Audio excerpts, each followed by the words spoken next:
Hello guys, welcome करता हूँ आपका अपने चैनल पे। मेरा नाम नवजोत सिंह है। तो आज हम बात कर रहे होंगे इस वीडियो में अपने बायोलॉजी के बारे में, बायोलॉजी एनडीए बायोलॉजी के बारे में। तो आज इससे पिछली वीडियो जो थी उसमें हमने इंट्रोडक्शन की बात की, तो आज हम बात करने वाले हैं सेल की। ठीक है, तो अब शुरू करते हैं वीडियो में। ठीक है, तो आज हम पढ़ रहे होंगे सेल। तो सेल पढ़ने से पहले हम थोड़े 2-3 साइंटिस्ट हैं उनके नाम देख लेते हैं, क्योंकि वो साइंटिस्ट के नाम काफ़ी बार रिपीट हो रहे हैं क्वेश्चंस में। तो लिखते हैं, हेडिंग देते हैं पहले सेल। ठीक है, तो दो साइंटिस्ट हैं, उनके नाम काफी रिपीट हो रहे हैं। सबसे पहले तो हमारी सेल डिस्कवरी किसने करी थी?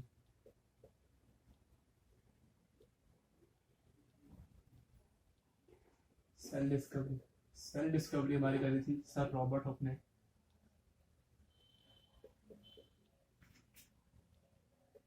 1605 में। अब जो सर रॉबर्ट हुक थे, उन्होंने जो सेल डिस्कवरी करी थी वो एक डेड सेल की डिस्कवरी करी थी उन्होंने।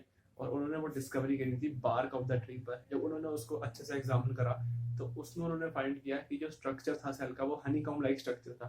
ठीक है, तो ये भी पॉइंट नोट कर लेते हैं। सेल डिस्कवरी करी, डेड सेल था। ठीक है, डेड सेल था। और बार्क ऑफ द ट्री पर करी, बार्क ऑफ ट्री पर करी। और वो हनीकॉम्ब स्ट्रक्चर था, हनीकॉम्ब स्ट्रक्चर। ठीक है, तो जो मैं अभी लिखवाऊंगा आपको बिल्कुल cut to cut, point to point लिखवाने की कोशिश करूंगा। ज्यादा मैं डीप नहीं घुसूंगा कि आप डॉक्टर नहीं बन रहे, आप सिर्फ यूपीएससी एनडीए को क्लियर करने की टारगेट कर रहे हैं। तो उसमें इतना लिखवा रहा हूँ वो सफिशिएंट है, पॉइंट टू पॉइंट ही, क्योंकि इसमें एमसीक्यू टाइप क्वेश्चन आते हैं। उसमें पॉइंट टू पॉइंट अगर आपको याद है तो आप टिक कर सकते हो। ठीक है, फिर सेल डिस्कवरी मैंने सर रॉबर्ट हुक ने करी। उसके बाद आई कि हमारी सेल थ्योरी। ठीक है, तो जो सेल थ्योरी थी वो हमारे दो साइंटिस्ट ने मिलकर करी थी। एक थे मैथ्यू शॉर्डन और एक थे थियोडर शॉन। ठीक है, तो ये लिख लेते हैं पहले।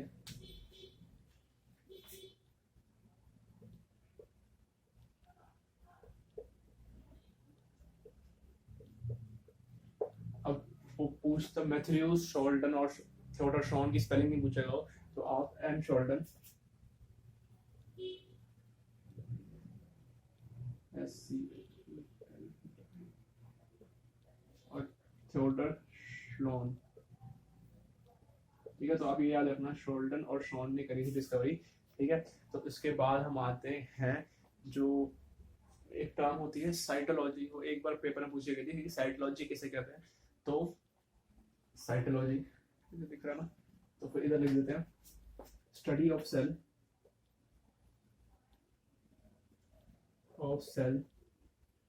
Called cytology. ठीक है, स्टडी ऑफ सेल को साइटोलॉजी कहते हैं। इसका क्वेश्चन एक बार एग्जाम में पूछा हो गया था। और इसके बाद एक और टर्म है, वो है death of living cell.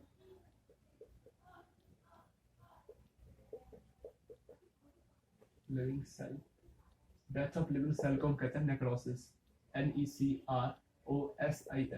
Necrosis. ठीक है, ये याद रखना क्योंकि इस पे क्वेश्चन 2-3 बार पूछे गए हैं। ठीक है, तो नेक्रोसिस और साइटोलॉजी, स्टडी ऑफ सेल और necrosis, death of living cell को कहते हैं। और ये दो साइंटिस्ट सर रॉबर्ट हुक और एम शोल्डर और थियोडर शॉन ने सेल डिस्कवरी की थी। रॉबर्ट हुक ने सेल डिस्कवर किया था, ये रॉबर्ट हुक ने सेल डिस्कवर किया था। और इन्होंने सेल थ्योरी डिस्कवर करी थी। मैंने गलत लिख दिया, सेल थ्योरी। सेल थ्योरी की डिस्कवरी करी थी और उन्होंने सेल डिस्कवर किया था। ठीक है, अब इसको मैं मिटाता हूँ, फिर आगे हम आते हैं अपने मेन टॉपिक पे जो है सेल। ठीक है, अब हम अपने मेन टॉपिक पे आते हैं जो है सेल। अब सेल को हम फर्दर 3 कैटेगरीज में डिवाइड कर देते हैं। 3 कैटेगरी बना देता हूँ मैं आपको। सेल फर्दर 3 कैटेगरी में डिवाइड होता है। सबसे पहले हमारा होता है असेलुलर, उसके बाद हमारा आता है प्रोकैरियोटिक,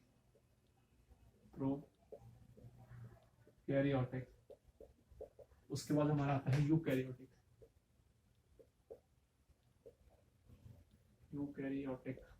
ठीक है।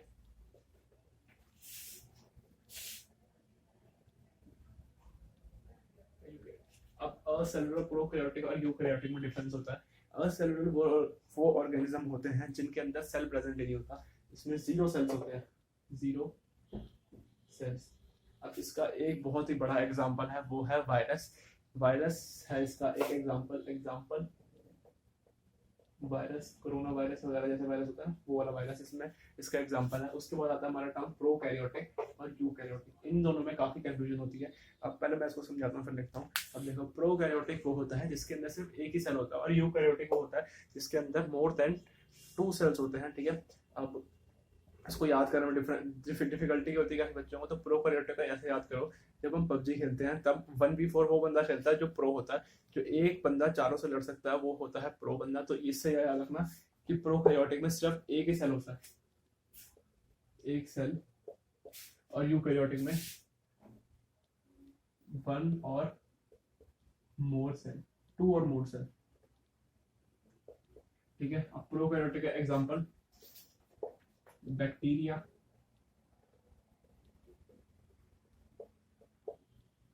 अमीबा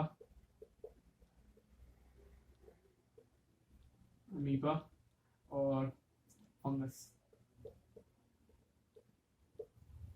और जो इसके अंदर 2 और मोर सेल होते हैं, 2 और मोर सेल, उसको हम फर्दर लोड पार्ट में डिवाइड कर देते हैं, ठीक है। वो एक पार्ट आ जाएगा हमारा एनिमल्स और प्लांट्स। अब इसके बारे में हम आगे देख रहे होंगे, ठीक है। तो इसका फ्लो चार्ट का नोट बनाओ।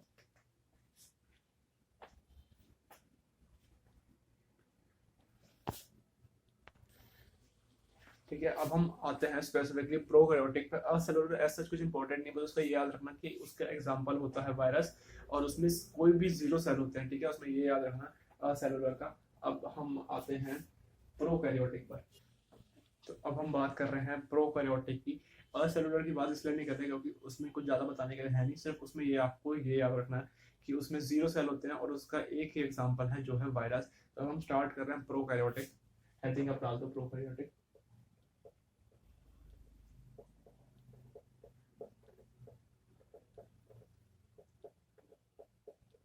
प्रोकैरियोटिक लगाने से पहले आपको थोड़े टर्म्स समझा देता हूँ प्रोकैरियोटिक के बारे में। जैसे मैंने आपको पहले बताया कि प्रोकैरियोटिक वो होता है जिसके पास सिर्फ एक ही सेल होता है, जो अपने आप में प्रो होता है, जो कैपेबल होता है सारे फंक्शंस करने में। तो प्रोकैरियोटिक के अंदर भी कुछ सेल ऑर्गेनेली होती हैं स्पेसिफिक, जो यूकैरियोटिक में भी होती हैं, पर ऐसी कुछ ऑर्गेनेली होती हैं जो प्रोकैरियोटिक में प्रेजेंट होती हैं पर यूकैरियोटिक में प्रेजेंट नहीं होती। इसको आपको तब समझ आएगा जब मैं दोनों को लिखवा के आपको डिफरेंस कराऊंगा ना इनके बीच में, कि ये उसमें प्रेजेंट है, ये उसमें प्रेजेंट नहीं है। तो इससे आपकी जो भी थ्योरी है वो थोड़ी ब्रीफ हो जाएगी और आपको थोड़ा समझ आने लगेगा कि हाँ क्या डिफरेंस है। तो फर्स्ट पॉइंट जो हमारा प्रोकैरियोटिक का होता है वो होता है कि वो यूनिसेलुलर है, कि उसमें एक ही सेल प्रेजेंट है, यूनिसेलुलर।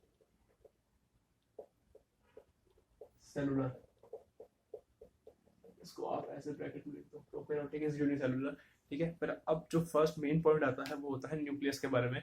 अब जो एक न्यूक्लियस होता है, न्यूक्लियस होता क्या है? न्यूक्लियस एक सेल का दिमाग होता है, जो सारे फंक्शंस होते हैं न्यूक्लियस के उसको करने में उसकी हेल्प करता है। जैसे हमारी बॉडी का ब्रेन होता है, हमारे सारी बॉडी के फंक्शंस होते हैं, उसमें ब्रेन हमको अपने सिग्नल्स प्रोवाइड करता है, ठीक है। वैसे न्यूक्लियस होता है जो सेल में प्रोवाइड करता है सारे सिग्नल्स वगैरह, ठीक है। तो जो न्यूक्लियस होता है ना सेल प्रोकैरियोटिक का, वो डिफ्यूज होता है साइटोप्लाज्म में और न्यूक्लियोइड की तरफ प्रेजेंट होता है।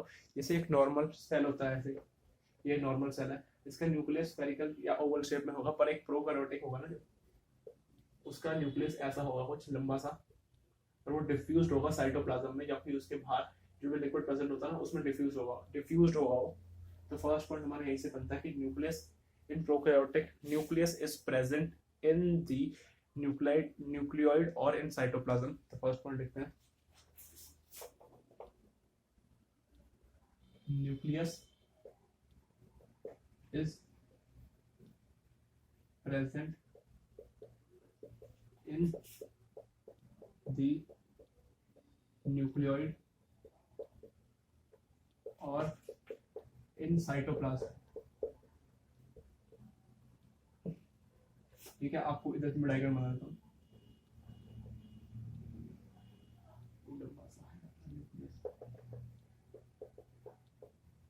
ठीक है। फर्स्ट पॉइंट हमारा न्यूक्लियस के बारे में हो गया। अब सेकंड पॉइंट जो आता है वो आता है हमारा राइबोसोम्स के बारे में। राइबोसोम स्मॉलेस्ट ऑर्गेनेल होती है किसी भी सेल में, और राइबोसोम्स का जो काम होता है वो होता है प्रोटीन सिंथेसिस करना, उसे प्रोटीन फैक्ट्री के नाम से भी जाना जाता है। सेकंड पॉइंट हम लिखते हैं राइबोसोम्स के बारे में, न्यूक्लियस को कर देते हैं, राइबोसोम्स को कर देंगे।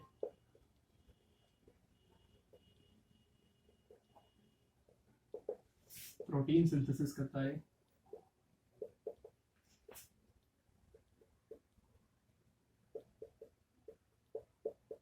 और इसे प्रोटीन फैक्ट्री की तरह भी जाना जाता है।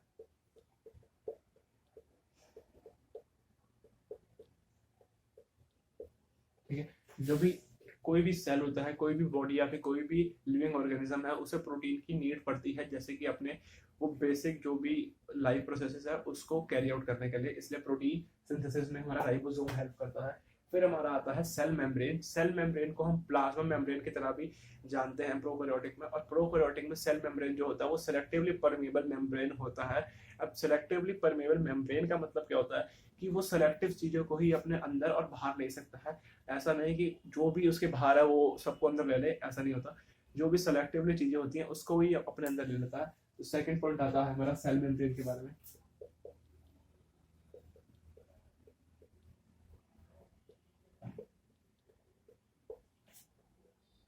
इसको हम प्लाज्मा मेम्ब्रेन भी कहते हैं, ब्रैकेट में लिख लेना, प्लाज्मा मेम्ब्रेन।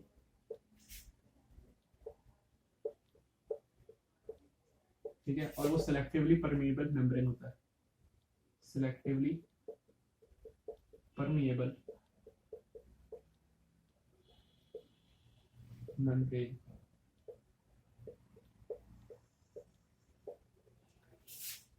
अब सेल मेम्ब्रेन के बाद जो हमारे पास आता है वो होता है ग्लाइकोप्लास्ट। अब ग्लाइकोप्लास्ट काफी बच्चों को नहीं पता क्योंकि 10th तक हमको ग्लाइकोप्लास्ट के बारे में नहीं बताते। ग्लाइकोप्लास्ट होता है, रिसेप्टर्स होते हैं, और ग्लाइकोप्लास्ट हेल्प करता है जो सेल वॉल होती है ना उसके बिल्कुल पीछे ही होता है, और वो सपोर्ट करता है सेल वॉल को। ठीक है, तो ग्लाइकोप्लास्ट होता है, ग्लाइकोप्लास्ट GLYCOLAST, ग्लाइकोप्लास्ट, इसका एक फंक्शन है support to cell wall.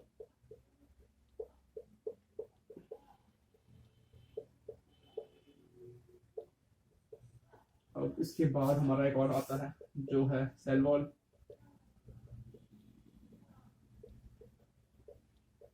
Cell wall होती है, अब जो सेल वॉल होती है आपको सबको पता होगा कि सेल वॉल हमारे सेल को प्रोटेक्ट करती है, उसको सपोर्ट प्रोवाइड करती है। ठीक है, उसको प्रोटेक्ट करती है बाहर के एनवायरनमेंट से, बाहर की गर्मी ठंड जो भी होती है उसको सेल वॉल हमारी प्रोटेक्ट करती है एक हमारे सेल को। ठीक है, तो इधर लिख देते हैं सब, प्रोवाइड सपोर्ट, प्रोवाइड्स सपोर्ट और protect from outer environment, protection from outer environment, from environment.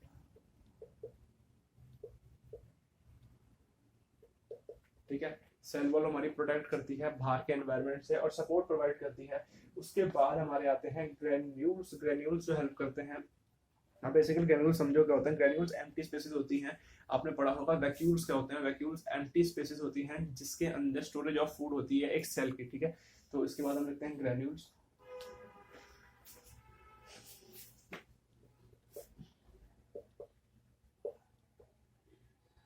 Granules ये इंक्लूजन लिख लो, इसके आगे इंक्लूजन में हेल्प करते हैं। एम्प्टी स्पेसेस होती हैं फॉर स्टोरेज ऑफ फूड और फूड इन सेल। ठीक है, जो हमारे ग्रेन्यूल्स होती हैं वो इंक्लूजन होती हैं, उनको एम्प्टी स्पेसेस होती हैं फॉर स्टोरेज ऑफ फूड, इसे लिख लो वैक्यूल्स भी कहते हैं इसे। ठीक है, और ये हमारी जो हेल्प करती हैं वो मेटाबॉलिज्म, वो हमारे डिटॉक्सिफिकेशन ऑफ वेस्ट में भी हेल्प करती है, नहीं एक्सक्रीशन ऑफ वेस्ट में भी हेल्प करती हैं एक सेल की। अब जो भी ऑर्गेनिज्म है उसके अगर लिविंग प्रोसेसेस हो रही हैं तो उसमें एक्सक्रीशन भी होगी, तो ग्रेन्यूल्स हमारे एक्सक्रीशन ऑफ वेस्ट में भी हेल्प करता है। तो ये भी एक पॉइंट है, लिख लो।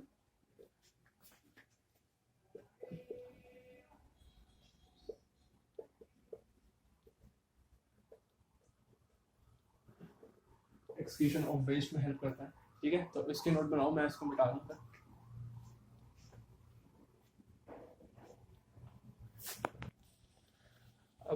इसके बाद जो हमारा आता है ग्रैन्यूल्स के बाद वो होता है मीजोसोम्स। अब मीजोसोम्स आपने नहीं पढ़ा होगा। मीजोसोम्स जैसे यूकैरियोटिक में आपने माइटोकॉन्ड्रिया पढ़ा होगा जो कि powerhouse of the cell भी कहते हैं, वैसे ही प्रोकैरियोटिक में मीजोसोम्स होते हैं जो उसको रेस्पिरेशन ऑफ सेल में हेल्प करते हैं। ठीक है, तो इसका आप एक पॉइंट लिखो, मीजोसोम्स।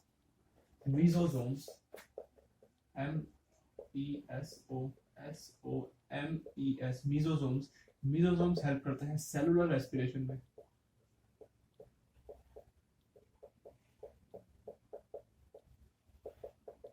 अब जो यूकैरियोटिक होते हैं उसमें माइटोकॉन्ड्रिया प्रेजेंट होता है। इसका भी क्वेश्चन पूछा जा सकता है कि कौन सा प्रेजेंट होता है प्लांट सेल में और एनिमल सेल, कौन सा प्रेजेंट होता है प्रोकैरियोटिक और यूकैरियोटिक में।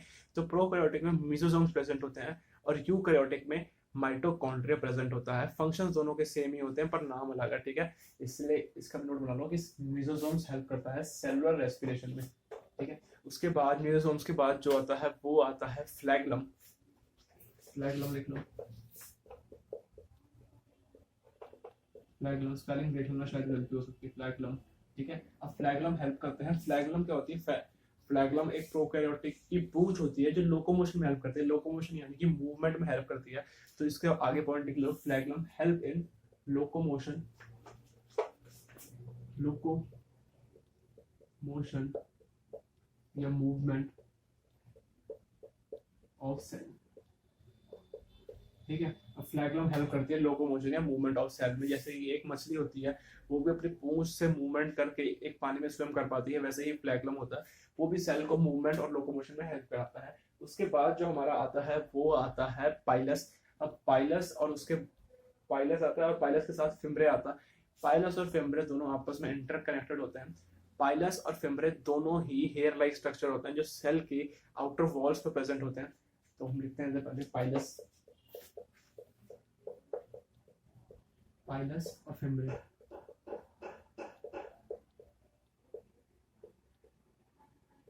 पाइलस क्या होता है, फिम्ब्रे क्या होता है? पाइलस और फिम्ब्रे दोनों ही हेयर लाइक स्ट्रक्चर होते हैं जो सेल के आउटर वॉल में प्रेजेंट होते हैं। पाइलस हेल्प करता है दो प्रोकैरियोटिक को आपस पाइलस हेल्प करता है दो प्रोकैरियोटिक को आपस में जुड़े रहने के लिए, ताकि वो मेट कर सकें, ताकि वो रिप्रोड्यूस कर सकें। और फिम्ब्रे हेल्प करता है जब वो मेटिंग या रिप्रोड्यूस कर रहे हो तब उनको ग्राउंड से अटैचमेंट के लिए, क्योंकि वो हवा में या फिर किसी भी ऐसी लोकेशन पे वो रिप्रोड्यूस नहीं कर सकते, इसलिए फिम्ब्रे हेल्प करता है उनको ग्राउंड से सपोर्ट प्रोवाइड करने में, ग्राउंड से चिपकाने में।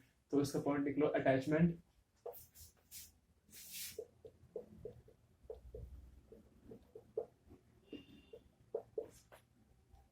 while reproduction.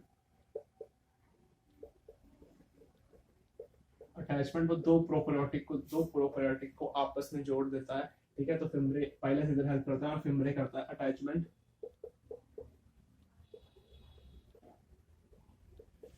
To the ground, to the ground during reproduction. ठीक है, यहाँ तो हमारा प्रोकैरियोटिक खत्म होता है। अब हम आगे जो करते हैं वो आता है यूकैरियोटिक पर। तब तक अब इसके नोट्स सुनो।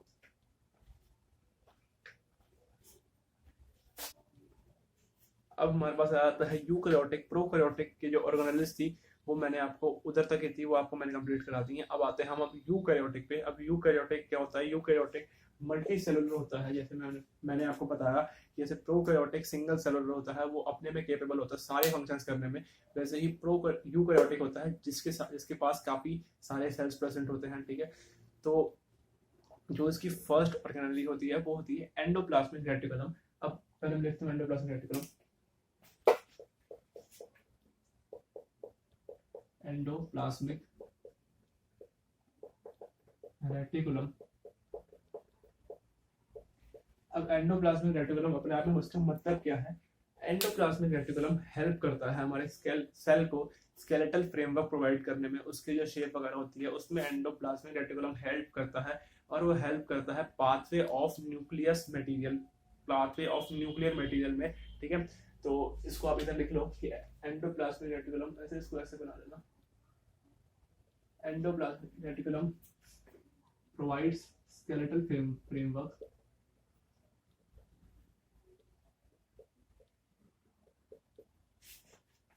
फ्रेमवर्क टू सेल,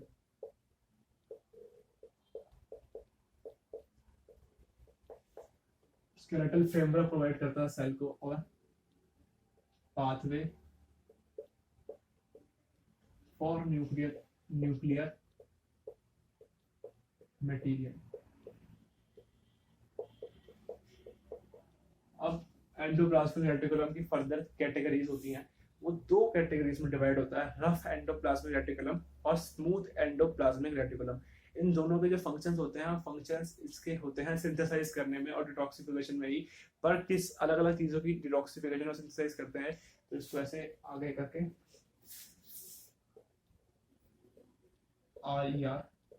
RER मतलब कि रफ एंडोप्लाज्मिक रेटिकुलम, और SER मतलब कि स्मूथ एंडोप्लाज्मिक रेटिकुलम। अब रफ एंडोप्लाज्मिक रेटिकुलम का जो मेजर फंक्शन होता है वो होता है प्रोटीन सिंथेसिस। जो प्रोटीन होता है उसको सिंथेसिस करने में रफ एंडोप्लाज्मिक रेटिकुलम हेल्प करता है, और जो स्मूथ एंडोप्लाज्मिक रेटिकुलम होता है उसका जो मेजर फंक्शन होता है वो होता है ड्रग डिटॉक्सिफिकेशन। अब इसको याद करने में काफी लोगों को दिक्कत होती है, तो ऐसे याद करो इसको, जो बंदा रफ एंड टफ है वो जिम जाके अपनी बॉडी बनाता है, और जो जिम जाएगा उसको प्रोटीन की नीड होती है, इसलिए रफ एंडोप्लाज्मिक में प्रोटीन सिंथेसिस होता है।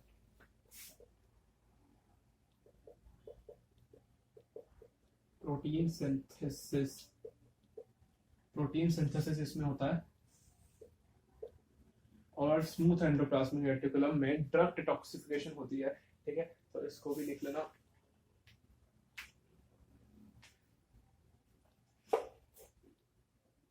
डिटॉक्सिफिकेशन ऑफ ड्रग्स,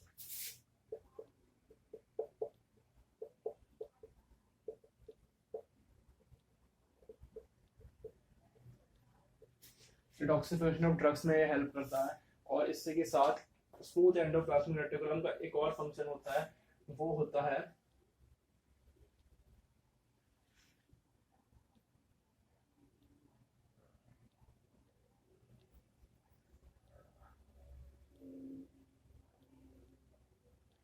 नहीं लिखाना। ठीक है, तो इसके इतने फंक्शन है। इसका एक फंक्शन स्मूथ एंडोप्लाज्मिक रेटिकुलम का फंक्शन ये है डिटॉक्सिफिकेशन ऑफ ड्रग, और रफ एंडोप्लाज्मिक का फंक्शन है प्रोटीन सिंथेसिस। ठीक है, तब इसके बाद इसको नोट करो, फिर आगे आते हैं। अब हमारे पास आ जाता है राइबोसोम। राइबोसोम्स हमने प्रोकैरियोटिक में पढ़ा था। राइबोसोम्स का फंक्शन प्रोकैरियोटिक और यूकैरियोटिक में सेम ही होता है। ये इधर भी प्रोटीन सिंथेसिस में हेल्प करता है, और ये प्रोकैरियोटिक में भी प्रोटीन सिंथेसिस में हेल्प करता है। इधर हम लिख लेते हैं राइबोसोम्स। राइबोसोम सबसे छोटी ऑर्गेनेल भी होती है, इसको भी लिख लेना, राइबोसोम्स। ऐसे dot dot dot dot structure होता है इसका, राई के दाने जैसी होती है। ठीक है, राइबोसोम्स ऐसे होते हैं, और ये हेल्प हमको करते हैं किसमें, ये हेल्प करते हैं हमारे प्रोटीन फॉर्मेशन। और ये सबसे स्मॉलेस्ट ऑर्गेनेली भी होती है एक सेल की, स्मॉलेस्ट ऑर्गेनेली। स्मॉलेस्ट ऑर्गेनेली होती है ये सेल की, और ये हेल्प करती है हमारी प्रोटीन फॉर्मेशन में। दोनों में, प्रोकैरियोटिक और यूकैरियोटिक में, ये चीज सेम ही होती है। इसके बाद हम जो आते हैं वो आते हैं गोल्गी बॉडीज पर। गोल्गी बॉडीज को गोल्गी अपैरेटस भी कहा जाता है, और इसे सेक्रेटरी ऑफ सेल भी कहा जाता है। ठीक है, तो इसको हम लिखते हैं हम गोल्गी बॉडीज, गोल्गी बॉडी, इसे हम गोल्गी अपैरेटस, इसे हम गोल्गी अपैरेटस और सेक्रेटरी ऑफ सेल भी कहते हैं, सेक्रेटरी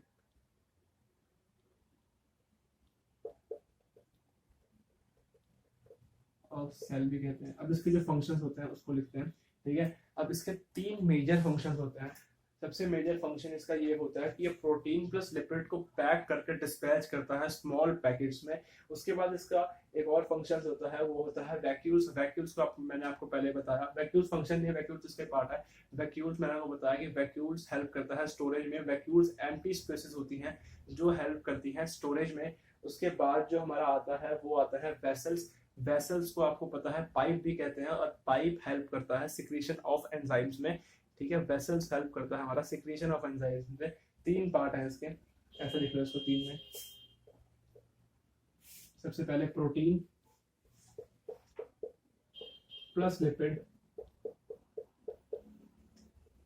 पैक करेगा और डिस्पैच कर देगा। डिस्पैच कैसे करेगा? डिस्पैच करेगा स्मॉल पैकेट्स में, इसको लिखने की जरूरत नहीं है आपको। उसके बाद वैक्यूल्स, वैक्यूल्स पीछे पढ़ाया मैंने आपको प्रोकैरियोटिक में। वैक्यूल्स हेल्प करता है स्टोरेज ऑफ फूड में, एम्प्टी स्पेसेस होती हैं वैक्यूल्स स्टोरेज ऑफ फूड में, ठीक है। वैक्यूल्स हेल्प करता है हमारे स्टोरेज ऑफ फूड में, एम्प्टी स्पेसेस होती हैं। ये प्रोटीन प्लस लिपिड को पैक करके डिस्पैच कर देता है स्मॉल पैकेट्स में। उसके बाद जो लास्ट आता है वो होता है वेसल्स। वेसल्स वेसल्स वेसल्स आपको पता है, वेसल्स होते हैं पाइप। और पाइप किस चीज में हेल्प करेंगे? पाइप तो सिक्रीशन में ही हेल्प कर सकते हैं। सिक्रीशन, सेक्रेशन ऑफ एंजाइम्स, जो भी नेसेसरी एंजाइम है एक सेल के लिए उसके सिक्रीशन में वेसल्स हेल्प करते हैं, ठीक है। अब इसको नोट करो आप, फिर आगे चलते हैं। अब इसके बाद जो हम आते हैं वो आते हैं हम लाइसोसोम्स पर। लाइसोसोम्स सबको पता होता है लाइसोसोम्स क्या होता है, पर सबको उसका सिर्फ एक ही फंक्शन पता होता है, जो भी होता है सुसाइडल बैग कहते हैं उसे।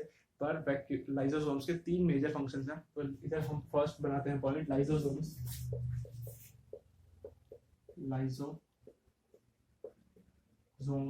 लाइसोसोम्स ना सैक लाइक स्ट्रक्चर होते हैं, sac like structure. Lysosome sac like structure होते हैं और इसके 3 मेजर पॉइंट है, ठीक है। अब पहले मैं आपको बताता हूँ स्ट्रक्चर कैसा होता है। सैक लाइक स्ट्रक्चर मतलब कि बोरी जैसा स्ट्रक्चर। इसके अंदर कुछ बहुत ही एंजाइम्स होते हैं, बहुत ही पावरफुल एंजाइम्स होते हैं जो हेल्प करते हैं इसको ब्रस्ट आउट करने में, और इसकी जो सेल की ऑर्गेनेलिज होती हैं जो कि हार्म हो रही हैं उसको प्रोटेक्ट करता है अपने आप को मार के, इसलिए इसको सुसाइडल बैग्स भी कहते हैं। लाइसोसोम्स को 3 अलग अलग नामों से जाना जाता है। पहला नाम होता है इसका डाइजेस्टिव सैक। डाइजेस्टिव सैक इसे क्यों कहा जाता है? क्योंकि ये हेल्प करता है फॉरेन मटेरियल का डाइजेशन में। जो फॉरेन मटेरियल एक सेल के अंदर आ जाते हैं उसके डाइजेशन में ये हेल्प करता है। तो फर्स्ट पॉइंट जो हमारा बनता है डाइजेस्टिव सैक।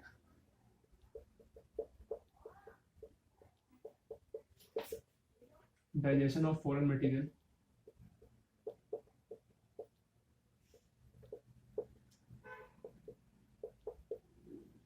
फॉरेन मटेरियल,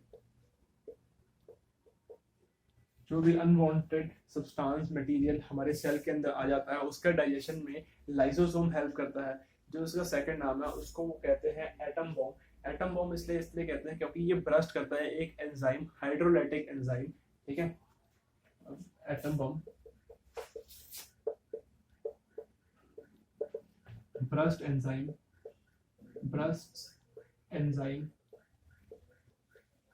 अब इससे पूछ लेते हैं कि हाइड्रोलाइट कौन सा एंजाइम ये ब्रस्ट करता है? वो होता है हाइड्रोलाइटिक एंजाइम। हाइड्रोलाइटिक एंजाइम, ठीक है। अब जो इसका लास्ट फंक्शन होता है वो होता है सुसाइडल बैग।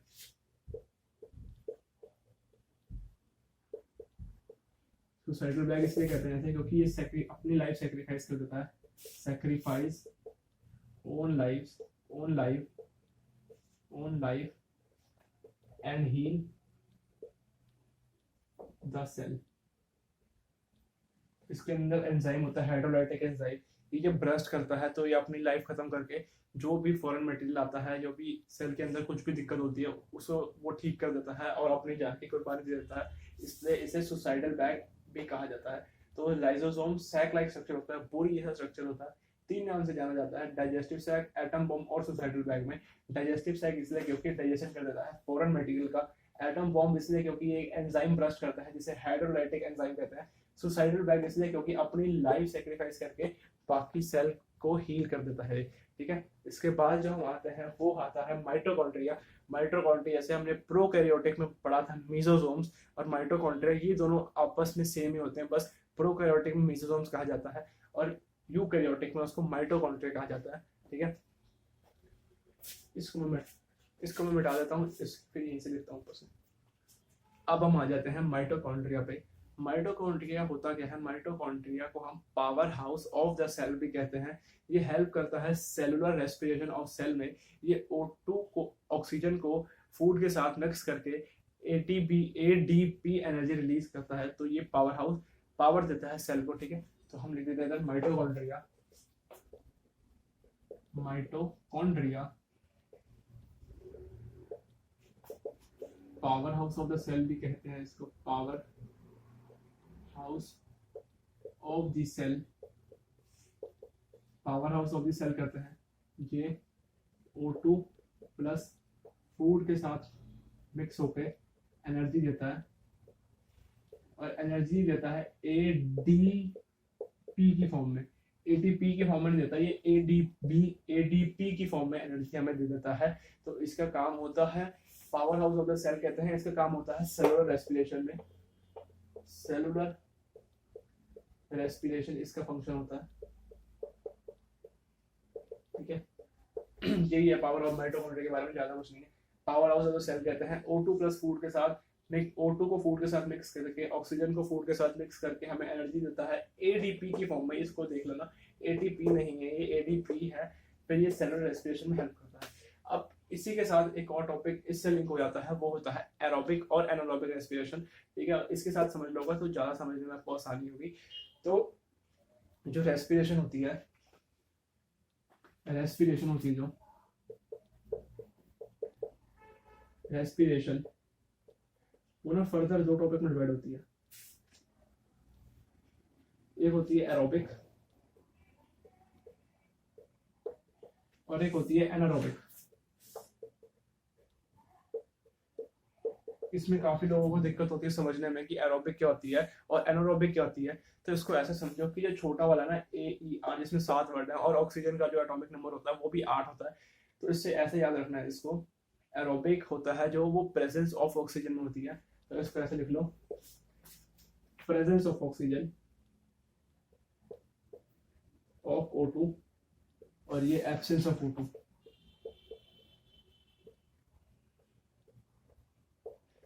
ठीक है। और एक और पॉइंट लिख लो इसका, ये 32 ATP एनर्जी बनाता है, और जो हमें फाइनल प्रोडक्ट मिलता है ATP एनर्जी का, वो 16 ATP मिलते हैं, ठीक है। 32 ATP ये फॉर्म करता है, और जो फॉर्मेशन की जो प्रोसेस होती है उसमें 16 ATP खत्म हो जाती है, और हमें 16 ATP लास्ट में फाइनल प्रोडक्ट एनर्जी के टाइप में मिल जाती है। और ये हमारी 4 ATP प्रोड्यूस करता है,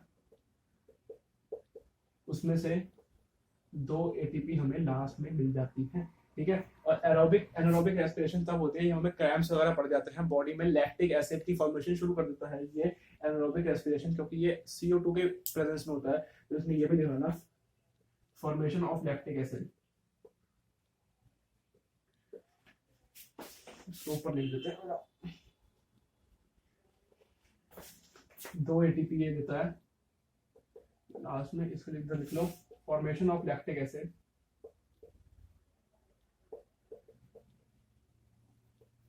लैक्टिक एसिड। और क्रैम्प्स जब हमें पड़ जाते हैं ना, जब हम फैटीग होने लगते हैं, काफी देर तक हम रनिंग वगैरह करते हैं, भागते हैं या फिर एक्सरसाइज करते हैं, ठीक है, उसमें हमारी बॉडीज में क्रैम्प या फैटीग वगैरह पड़ जाता है, वो रिजल्ट है एनारोबिक रेस्पिरेशन का, क्योंकि anaerobic respiration absence of oxygen में होती है, ठीक है। तो ये लिख लेना, उसके बाद हम आगे आते हैं। अब जो हमारे पास आ जाता है वो आते हैं हमारा प्लास्टिड्स। प्लास्टिड्स जो होते हैं, अब जैसे मैंने आपको सबसे पहले बता दिया था कि यूकैरियोटिक जो होता है वो फर्दर 2 कैटेगरीज में डिवाइड होता है, प्लांट्स और एनिमल्स में। अब जो प्लास्टिड्स होते हैं ना, वो सिर्फ और सिर्फ प्लांट्स में प्रेजेंट होते हैं। इस पे एक क्वेश्चन ऐसे बन जाता है कि which of the following organelle is present in only plant cell. तो उसमें प्लास्टिड्स आप मार्क कर देना आंसर, तो आपको आंसर सही हो जाएगा, ठीक है। तो हम प्लास्टिड्स की बात करते हैं। प्लास्टिड फर्दर 3 कैटेगरी में डिवाइड होता है, क्रोमोप्लास्ट, क्लोरोप्लास्ट, और लास्ट में ल्यूकोप्लास्ट। ल्यूकोप्लास्ट की स्पेलिंग लिखना है LEUCOPLAST, leucoplast. Chromoplast, chloroplast, leucoplast. Chloroplast के बारे में मोस्टली बच्चों को पता होगा कि ये लीव्स को ग्रीन कलर प्रोवाइड करने में हेल्प करता है, उसी की जैसा क्रोमोप्लास्ट होता है। अब क्रोमो अपने आप में बता रहा है आपको कि क्रोमो मतलब कलर है, तो chromoplast provides colour to plants.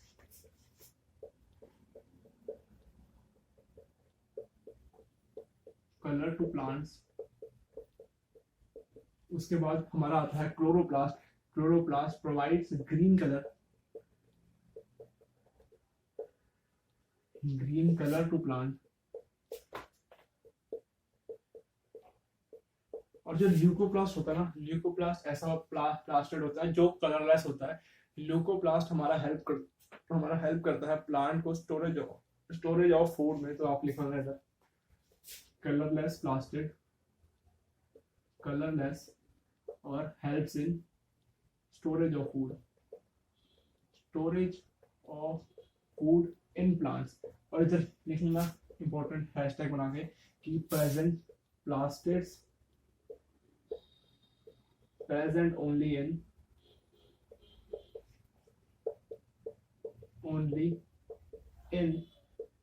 plants। ये इंपॉर्टेंट आप याद रखना कि प्लास्टिक सिर्फ और सिर्फ प्लांट्स में प्रेजेंट होते हैं। अब काफी बच्चों के दिमाग में ये क्वेश्चन आता है कि भाई प्लांट्स के पास इतने सारे कलर्स के होते हैं, उनको कलर्स का क्या काम होता है? ठीक है, तो प्लांट्स में कलर इसके लिए होता है ताकि वो अपने रिप्रोडक्शन में हेल्प करें। वो कलर्स उनको, जैसे हम रोज होता है, रोज का जो फ्लावर होता है, ठीक है, अब रोज प्लांट का जो फ्लावर होता है वो रेड कलर का होता है, वो अट्रैक्टिव होता है। तो वो अट्रैक्टिव है तो उस पर जो इंसेक्ट्स होंगे वो उसकी तरफ अट्रैक्ट होंगे। और जैसे हम ह्यूमंस भी उसे कभी कभी टच कर लेते हैं, प्लग कर लेते हैं, तो जो उसके पोलन ग्रेन्स होते हैं वो हमारे हाथों पे चिपक जाते हैं, या फिर उस जगह से ट्रांसपोर्ट होकर दूसरे प्लांट तक पहुंच जाते हैं ताकि वो रिप्रोड्यूस कर सके। इसलिए प्लांट्स में कलर्स और स्मेल प्रेजेंट होती है। ठीक है, तो इसका कोई ऐसा सच इसका रेलिवेंस नहीं है एग्जाम के लिए, पर काफी बच्चों के दिमाग में क्वेश्चन आता है इसलिए मैंने बता दिया है। ठीक है, तो ये आप नोट कर लो।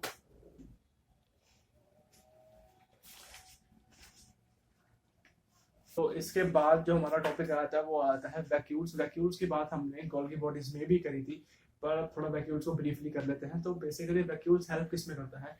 वैक्यूल्स हेल्प करता है स्टोरेज ऑफ फूड में और वेस्ट एक्सक्रीशन में। ठीक है, और मेटाबॉलिज्म में भी वो हेल्प कर देता है।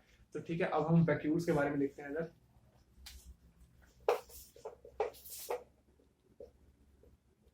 वैक्यूल्स, स्टोरेज, मेटाबॉलिज्म और एक्सक्रीशन ऑफ वेस्ट।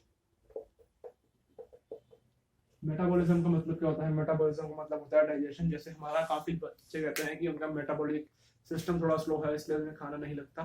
तो ठीक है, मेटाबॉलिज्म का मतलब ये होता है। ठीक है, और अब वैक्यूल्स का हमारा एक मेजर पॉइंट आ जाता है कि जो वैक्यूल्स होते हैं वो साइज में बड़े होते हैं प्लांट सेल में, और एनिमल सेल में वो कंपैरेटिवली बहुत ही ज्यादा छोटे होते हैं। तो आप ये पॉइंट लिख लेना, लार्ज इन प्लांट सेल। बाकी जब मैं एनिमल और प्लांट का डिफरेंस कराऊंगा उसमें आपको बता दूंगा डिफरेंस में भी। ठीक है, अब इसके बाद हमारा जो टॉपिक आता है वो आता है पेरोक्सीसोम्स। पेरोक्सीसोम होती है ऑक्सीडेटिव एंजाइम्स, और ये हेल्प करते हैं डिटॉक्सिफिकेशन ऑफ सेल में। ऑक्सीडेटिव एंजाइम्स मतलब कि O2 वाले एंजाइम्स जिसमें O2 प्रेजेंट है, हम इधर लिख देते हैं पेरोक्सीसोम्स।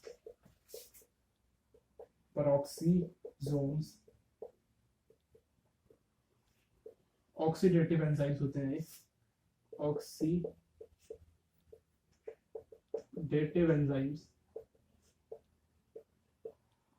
ऑक्सीडेटिव एंजाइम्स होते हैं। ऑक्सीडेटिव एंजाइम मतलब लिख लेना ऐसे O2 वाले एंजाइम्स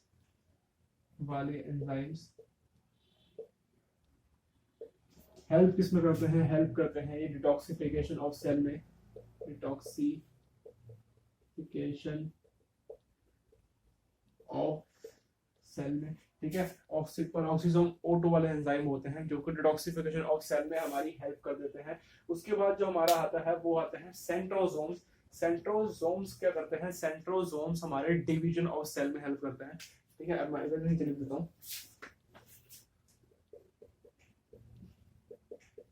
सेंट्रोसोम्स हेल्प करते हैं division of cell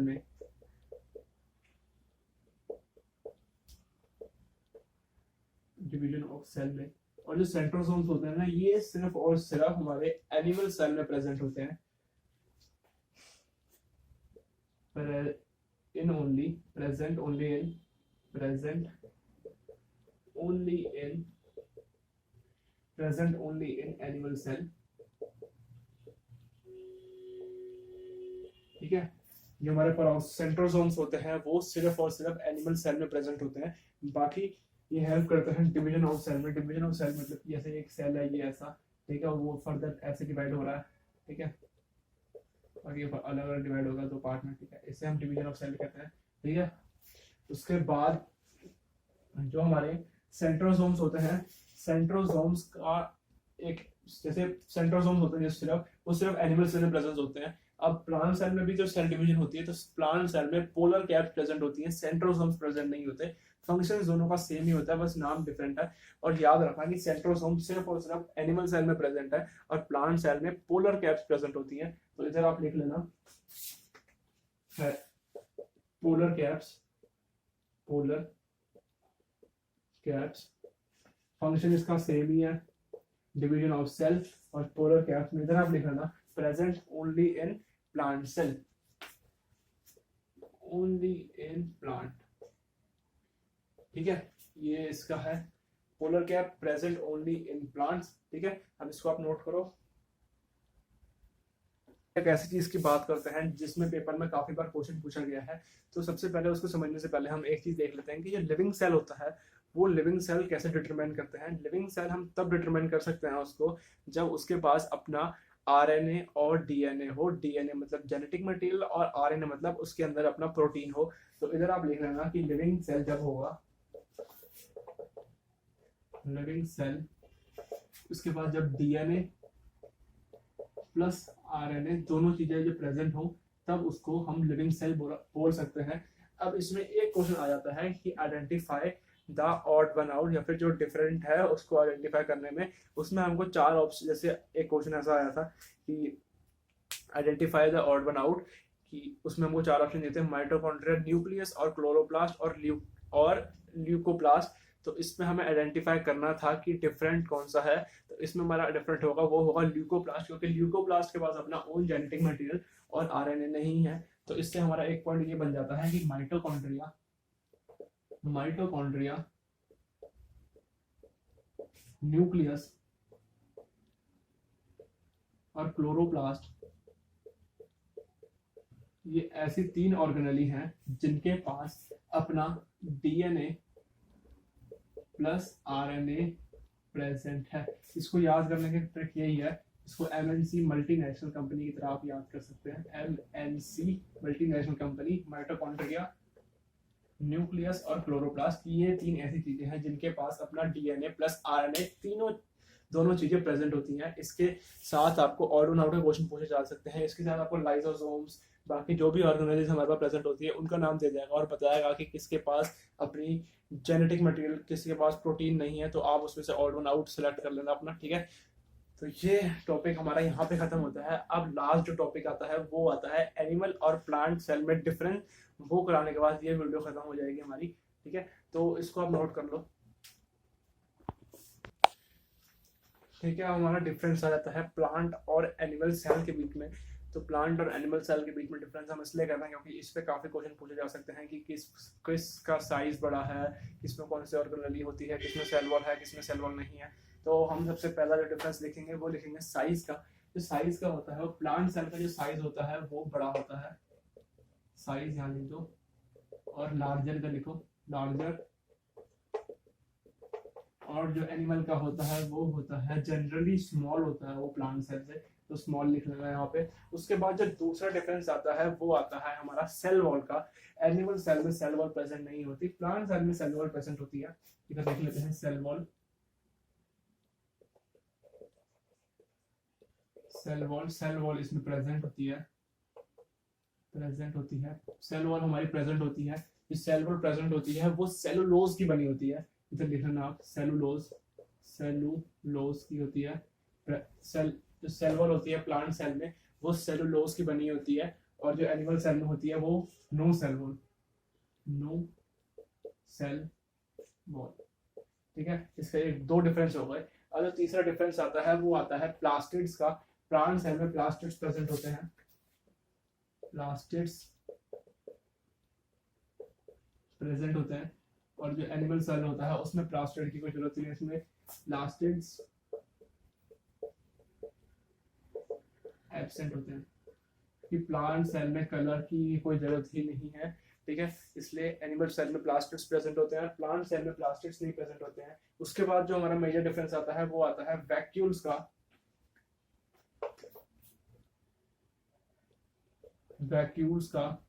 vacuoles empty spaces होती हैं। वैक्यूल्स जो प्लांट सेल में होता है वो बड़े होते हैं, लार्जर, और ज्यादा होते हैं उसमें, मोर इन प्लांट सेल। और एनिमल सेल में वैक्यूल्स होते हैं वो स्मॉल होते हैं, स्मॉल साइज और लेस होते हैं इसमें, ठीक है। ये डिफरेंस वैक्यूल्स का मेजर खत्म होता है। उसके बाद जो मेजर डिफरेंस आता है वो आता है गोल्गी बॉडीज का। प्लांट सेल में गोल्गी बॉडीज बहुत सारी प्रेजेंट होती हैं, इसलिए वो सिंपल गोल्गी बॉडीज प्रेजेंट होती हैं। उसी के साथ अगर देखा जाए एनिमल सेल में कॉम्प्लेक्स गोल्गी बॉडी प्रेजेंट होती है, और वो सिर्फ एक ही बॉडी प्रेजेंट होती है, ठीक है। ऐसे देख लेते हैं Golgi body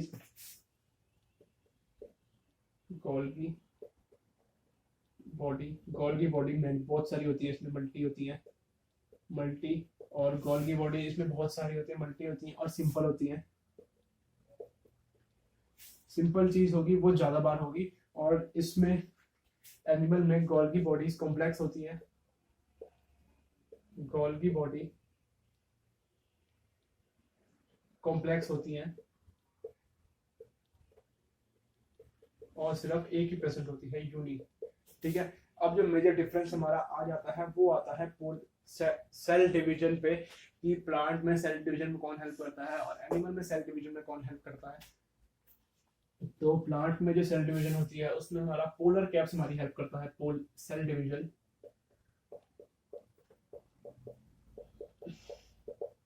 polar caps help करती है हमारी सेल डिवीजन में, पोलर कैप्स।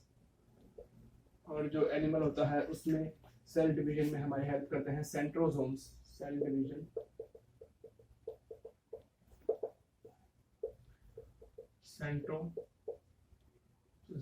तो इसी के साथ सेल डिवीजन के टॉपिक के साथ ही हमारा आज की वीडियो भी खत्म होती है। आज मैंने आपको प्रोकैरियोटिक, यूकैरियोटिक और असेलुलर में डिफरेंस कराया। उसके बाद हमने यूकैरियोटिक को फर्दर, प्रोकैरियोटिक और यूकैरियोटिक को फर्दर समझा। फिर यूकैरियोटिक में दो टाइप, प्लांट और एनिमल में भी हमने डिफरेंस कर लिया। अगली वीडियो में हम प्रोकैरियोटिक और यूकैरियोटिक में भी ऐसे चार्ट बनाकर डिफरेंस करेंगे। उसके बाद आगे देखेंगे असेलुलर को थोड़ा सा और जानने की कोशिश करेंगे।